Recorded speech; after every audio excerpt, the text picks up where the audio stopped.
Alors, autre façon de gérer les logs, c'est avec les composants stat catcher, log catcher et flow meter catcher.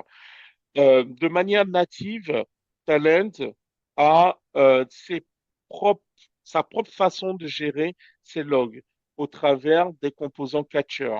Et ces composants catcher envoient des logs, peuvent envoyer des logs dans n'importe quel support, fichier, console ou même table dans une base de données.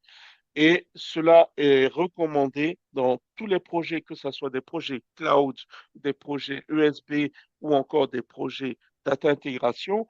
Il est recommandé d'activer au niveau du projet. Donc, vous avez dans les paramètres avancés du studio, vous pouvez gérer les logs de votre projet entièrement dans ces paramètres-là.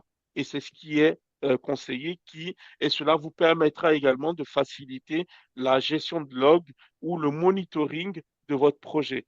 Lorsque c'est dans un fichier, cela est plus facilement accessible ou encore dans une table.